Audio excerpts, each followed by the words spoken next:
Ketika Indonesia dan Amerika Serikat duduk di meja perundingan pada pertengahan tahun 2025, dunia menahan napas, menantikan hasil akhir dari negosiasi perdagangan yang dipandang sebagai penentu arah ekonomi kawasan. Pada akhirnya, tercapailah sebuah kesepakatan bersejarah. Indonesia setuju untuk menerapkan tarif BA masuk 0% terhadap hampir 99% produk asal Amerika Serikat yang masuk ke pasar domestik. Sebagai imbalan, Amerika Serikat menurunkan tarif atas produk ekspor Indonesia dari angka yang semula mengancam di 32% menjadi 19%. Inilah momen yang oleh sebagian pihak disebut sebagai kemenangan diplomasi, sementara yang lain menyebutnya sebagai perjudian besar bagi masa depan fiskal dan kedaulatan ekonomi Indonesia. Membuka pintu selebar-lebarnya bagi produk Amerika Serikat memang membawa sejumlah konsekuensi langsung. Pemerintah Indonesia menegaskan, langkah ini bertujuan untuk memperluas peluang ekspor, meningkatkan daya saing produk dalam negeri di pasar global, serta menghindari potensi perang dagang yang bisa menimbulkan ketidakpastian berkepanjangan. Dalam pandangan Menteri Koordinator Bidang Perekonomian, Airlangga Hartarto, penurunan tarif ekspor Indonesia ke Amerika Serikat akan membuat produk-produk Indonesia lebih kompetitif, membuka akses lebih luas ke pasar terbesar kedua dunia setelah Tiongkok, dan menarik investasi berbasis nilai tambah yang selama ini menjadi dambaan dalam agenda industrialisasi nasional. Namun, di balik optimisme pemerintah, suara-suara kritis dari kalangan ekonom, akademisi, dan pelaku usaha mulai bermunculan. Mereka menyoroti potensi kerugian fiskal yang tidak main-main. Analisis dari Lembaga Penyelidikan Ekonomi dan Masyarakat Universitas Indonesia dan Lembaga Celios memperkirakan negara berpotensi kehilangan penerimaan hingga lebih dari 7,68 triliun rupiah setiap tahunnya hanya dari pembebasan tarif BA masuk produk Amerika Serikat. Angka ini bukan sekadar angka statistik, melainkan potensi hilangnya ruang fiskal yang selama ini menopang pembangunan infrastruktur, pendidikan, kesehatan, dan berbagai program kesejahteraan sosial. Lebih jauh, ada kekhawatiran bahwa pembebasan tarif untuk produk-produk strategis seperti minyak kelapa sawit mentah, nikel, hingga produk pertanian dari Amerika Serikat bisa memperlebar defisit neraca perdagangan Indonesia. Ketika impor produk Amerika melonjak, sementara ekspor Indonesia ke Amerika Serikat masih harus bersaing di tengah ketatnya regulasi dan standar kualitas, ketidakseimbangan perdagangan dikhawatirkan akan semakin tajam. Apalagi Amerika Serikat dikenal sebagai negara dengan kemampuan produksi pertanian, teknologi, dan energi yang sangat efisien, sehingga produk mereka bisa masuk dengan harga yang lebih bersaing, menekan produsen dalam negeri. Sektor-sektor yang selama ini mendapatkan perlindungan melalui kebijakan tarif, seperti migas, suku cadang kendaraan, produk farmasi, hingga serealia, kini harus bersiap menghadapi gelombang masuknya produk Amerika dengan harga yang sulit ditandingi.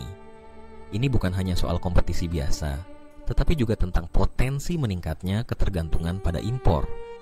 Ketika industri dalam negeri kesulitan bersaing, bukan tidak mungkin Indonesia akan menjadi pasar bagi produk asing. Sementara kapasitas produksi nasional tuh justru stagnan atau bahkan menurun. Dampak berikutnya yang tidak kalah krusial adalah potensi membengkaknya beban subsidi energi. Di tengah situasi global yang masih penuh ketidakpastian, harga energi dunia kerap bergejolak. Jika Indonesia semakin bergantung pada impor energi dari Amerika Serikat, maka fluktuasi harga global akan langsung berdampak pada anggaran negara. Subsidi yang selama ini dialokasikan untuk menjaga stabilitas harga energi bisa membengkak, menggerus ruang fiskal yang sudah semakin sempit akibat hilangnya penerimaan dari bea masuk. Di sisi lain, pemerintah menegaskan bahwa manfaat jangka panjang dari kesepakatan ini jauh lebih besar daripada potensi kerugian jangka pendek. Selain peluang ekspor yang lebih luas, Indonesia juga akan mendapatkan investasi besar, termasuk pembelian energi senilai 15 miliar dolar Amerika dan produk pertanian senilai 4,5 miliar dolar, serta pembelian 50 unit pesawat Boeing.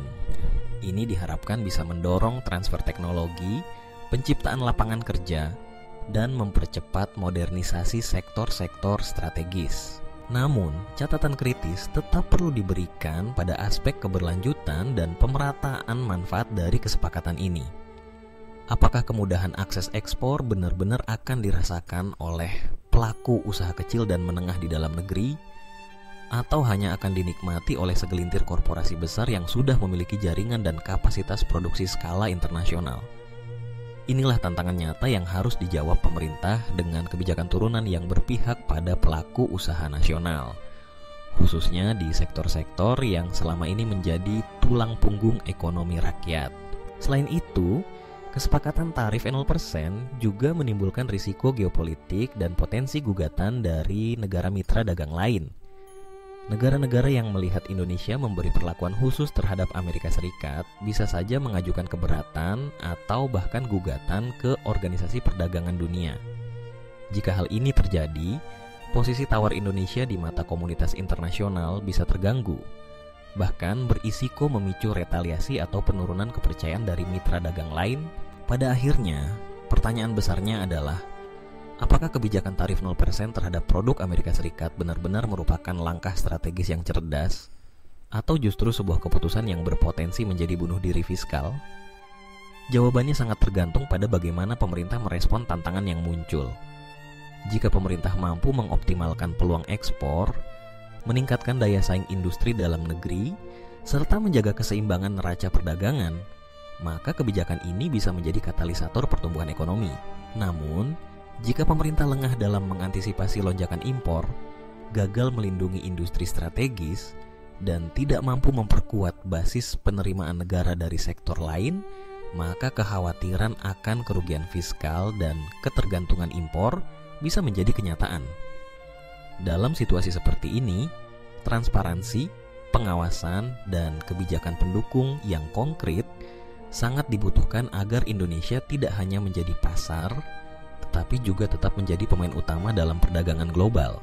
Kesepakatan perdagangan dengan Amerika Serikat adalah momentum penting yang menuntut kehati-hatian, perhitungan matang, dan langkah-langkah strategis di segala lini.